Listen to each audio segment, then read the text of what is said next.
Hello everybody and welcome back to the Ultimate Fashion History and an episode I have running on the channel called That Dress, where we look at some of fashion history and movie history's most famous and iconic dresses.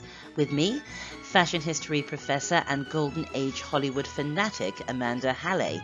In this episode, I sure hope you like ruffles because we're going to be looking at Adrian's sumptuous 1932 confection for Joan Crawford, or, as Napoleon Dynamite might put it, I like your sleeves, they're real big. Just to remind you all that I don't do comments here because I can't keep up with them, so if you'd like to comment, join us in the Ultimate Fashion History Facebook group. It's great fun and really good company, and you can subscribe at any time during this episode by clicking the subscribe button. And you should subscribe if you like the history of iconic dresses, as I have quite a few episodes of That Dress here on the Ultimate Fashion History, and I am always working on more, so send me your suggestions. But we are here to talk about that dress, right? The dress was worn by Miss Crawford in the 1932 pre-code melodrama Letty Lynton, a movie very few people have seen, as it was pulled from distribution in 1936 because of plagiarism claims. The costumes were, of course, by Adrian, and although few people have actually seen the movie, it is very well known because of that dress, which is actually called the Letty Lynton dress. MGM tasked photographer George Hurrell to take tons of photos of Joan wearing that dress as part of the movie publicity package, photos that were taken not on the set of Letty Lynton, but on the set of Joan's other movie of 1932, Grand Hotel. So even though a lot of people didn't see Letty Lynton the movie, everybody saw Letty Lynton the dress. And why is this dress so important in the history of pre-war fashion? Well, Edith Head said of the Letty Lynton dress that it was the single most important influence on fashion in film history. Wow. And for her part, Joan said of Adrian, "Dear Adrian, he was the greatest costume designer of them all. There will never be a greater one." So, I think we'd better start taking a look at that dress. Here is the dress from the front, so you can see it clearly in all of its glory. It was made of white organdy with pleated organdy ruffles on the sleeve. And as you can see, they weren't actually as deep as they look on camera, but were sewn onto bias-cut layers of cloth to allow for comfort of movement, and Joan always insisted that she could comfortably move and use her arms when acting. And sewing those pleated ruffles onto bias-cut layers increased the volume, and of course these sleeves are all about volume. Here's Joan looking uncharacteristically coy, but just look how extraordinarily puffy those sleeves are. And here's another beautiful picture of Joan, her gorgeous face framed by those soft billows of those ruffled sleeves. There's so much going on with this dress that it's not always easy to really make out the construction, but as you can see, hopefully, the bodice has a split ruffle-trimmed peplum, a covered waistband, and there's also a rosette at the waist fashioned from the same pleated ruffles. There are 3 layers of ruffles on the hem, and there's also 3 silk ribbons, silk bands, that fall at about the calf. In this close-up you can see that there is a ruffled Peter Pan collar and what looks like in this photograph some sort of velvet cord around the inner collar, although of course that could just be a photographic illusion in this picture. It's quite a dress, isn't it? And I know that you have all heard the story, right? That Adrian designed those massive sleeves to hide Miss Crawford's massive shoulders and slim down her hips. We've all heard this story, but you know what? I've never really bought it, and this is why. Take our Joni here. We get a pretty good idea of her body's proportions. If I do a line across her shoulders, all I have to do is cut-paste it, and it fits almost exactly with her hips. If you don't believe me, take a screenshot and measure it. Her shoulders and her hips were of equal size, neither were big, she had a small waist, and this really was the perfect and ideal body proportions for the era. Joan may have had strong and defined shoulders, but they were beautiful, and there was no need for Adrian to hide them. And if he really was trying to do some sort of corrective tailoring with Miss Crawford's shoulders, then why did he put her in a shoulderless dress in the very same movie? It makes no sense. Now, of course, he did famously say that Joan Crawford was a regular Johnny Weissmuller, but I think what he was saying was that she was in perfect physical condition. This was a compliment. Johnny Weissmuller was considered the epitome of a perfect male physique in the 1930s, and so to equate Joan Crawford with him was a compliment. She was in peak physical condition. Come on, Joan Crawford was a racehorse. So now that we've got the construction of that dress out of the way and also talked about that myth, let's find out why it caused such a sensation. And to do that, we have to think about the evening silhouette of the 1930s, because by 1932, the 30s evening silhouette had established itself. All of those sleek and slinky silks and satins that sexily clung to the body, minimalizing the shoulder to make for an almost serpentine sexuality.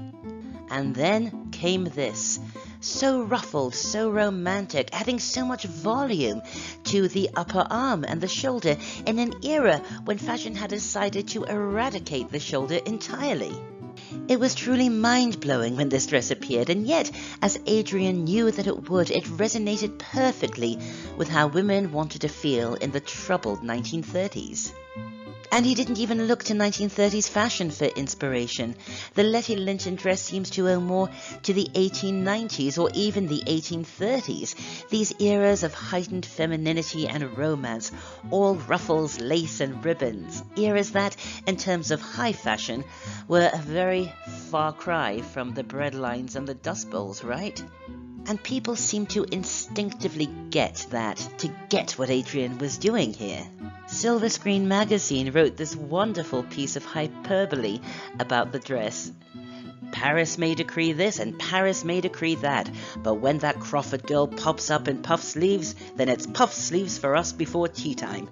But was it really hyperbole? Perhaps not, because in an instant, Adrian's idea was copied by everyone. Here's orry-kelly's version, here's Travis Banton's version. Are they identical to Adrian's? Well, no, of course not, but the silhouette and the rendering are clearly drawing on Adrian's designs for Joan Crawford. Yet, the most obvious, shall we say, knockoff of Adrian's original, in my opinion, has got to be this one. And I think you know what dress I'm going to talk about. Bernard Newman for Ginger Rogers in Swing Time of 1936. Of course, there are subtle differences, but the gowns are so similar that Ginger and Joan could play twins. And look here, it even has this double Peter Pan collar. Pointed tips in Ginger's case, but more or less the same idea, but that's okay because everyone was doing a version of the Letty Lynton dress by the mid-1930s. And here are just some of the many, and I mean many, Hollywood and high fashion versions of Adrian's idea. Huge ruffled shoulders and layers of ruffles at the hem. But this new idea of volume being added by way of the upper arm and sleeve to make the shoulder broader was eventually worked in many different ways. It could be done with dramatic net.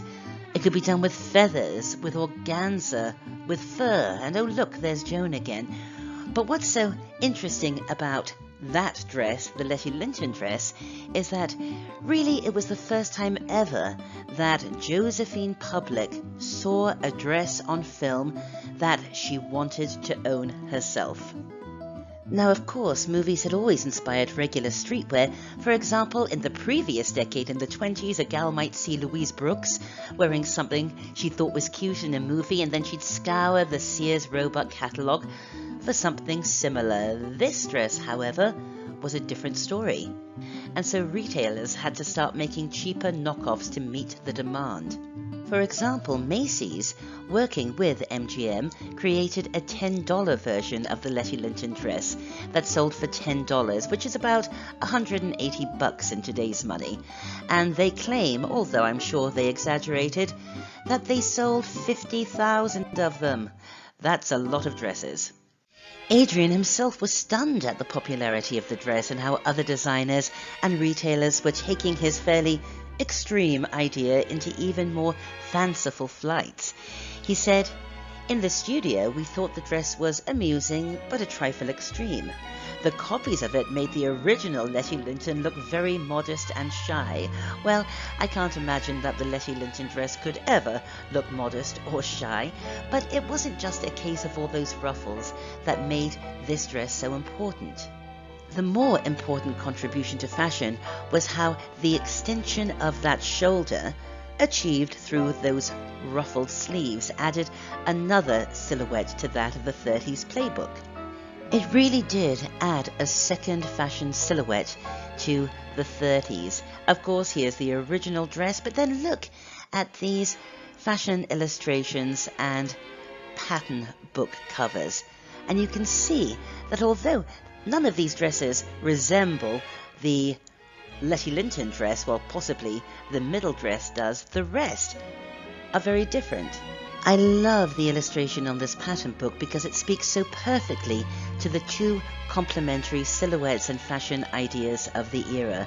The body-clinging silhouette and the flounced sleeves that accentuated the width of the shoulder. And here is Joan wearing both with her sheer and unprecedented style. The Letty Lynton silhouette didn't replace that slinkier silhouette. Both worked together, and women didn't have to choose one or the other. And they didn't have to, because even if you had a wardrobe full of those slinky, sinuous, shoulderless gowns, you could still achieve that new silhouette with a garment that came into vogue to allow women to play around with both of these fashion ideas. Puff or flounced sleeved evening jackets like this. These are little bolero length jackets, so what you could do is wear your beautiful, slinky, sensual, shoulderless lame gown and still get that Letty Lynton look with one of these little jackets. And voila, you're ready for the Trocadero. And sometimes a shoulderless gown would be created with a matching puff-sleeve jacket. So in any given evening, you could appear wearing both of these silhouettes. And take a look at this. This is very clever. This is Charles James. And you can see what he did here. He created an evening jacket without flounces, without ruffles. He achieved that big puffy shoulder by way of padding. Isn't it extraordinary? It could be Yamamoto in the 80s. By the middle of the decade, the idea of enormous puffy or ruffled sleeves was everywhere, truly offering this different silhouette. And as I always say to my students, when the silhouette changes, that's when you know there's something new in fashion, right? I mean, Dior's new look in 1947 was all about silhouette. And this new puffy-sleeved silhouette soon moved away from purely evening wear and was seen in more modified modes in day wear, in blouses, in sweaters, on little summer sundresses. And look at this wedding dress and bridesmaid dress and how the Letty Lynton sleeve was worked by way of ruching. But it wasn't just debutantes, movie stars and socialites who embraced this new romantic idea. People outside of those worlds did as well. I know this photo only shows the back of this lady, but she is obviously wearing a Letty Lynton knockoff, and I have to say, she seems to be rocking it. Look! Here's Princess Elizabeth, the future Queen of England, in her more childlike version of the Letty Lynton. And here's her mother, the Queen Mother, in her version. And this lady has expanded her shoulder by way of layered feathering on this evening jacket. So now we can revisit Edith Head's statement that the Letty Lynton dress was the single most important influence on fashion in film history. Well, it did many things.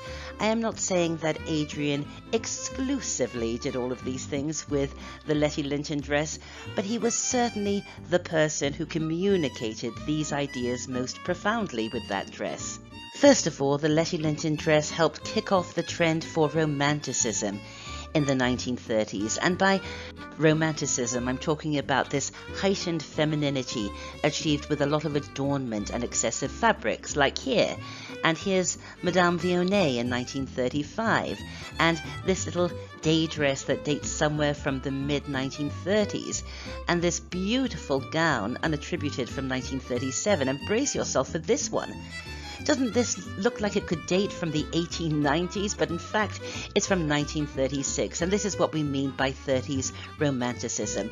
Quite a departure from those slinky lames we associate with the era. Also, it was the first time that fashion retail understood that it too could profit from Hollywood and replicate exact dresses, or close enough, as seen on the silver screen, but at a fraction of the price. But more than either of these two things, I personally think that the reason the Letty Lynton dress is so important really lies with what came next. Take a look at the Jean Patou from 1935. Look at the upper torso. Look how enormous the shoulders are, the volume coming by way of big sleeves. So the larger shoulder was really an illusion, because it's actually the sleeves that are adding the volume, right? And by the end of the 1930s, the idea of a big shoulder was so solidified, but no longer achieved with those Letty Lynton sleeves, but with shoulder pads. And these rather modest shoulder pads we see here in this illustration from 1939 really set the stage for those enormous empowered shoulders of the war years. I don't know about you, but I see a genuine progression here. And yet none of this answers why the dress, that Letty Lynton dress, was so popular in 1932, and why it captured the world's imagination as it did. Well, those of you who have ever taken my classes, or those of you who know my work, will be well aware of my motto. Fashion is not an island, it's a response, right? And it's 1932, and you're living through the height of the Great Depression, and your big treat of the week is to go to your little movie house in your Sears Roebuck suit, or if it's your big treat for the month, you wear your little seed sack dress, and up there, magically in front of you, flickering from the silver screen, you see it. You see that dress.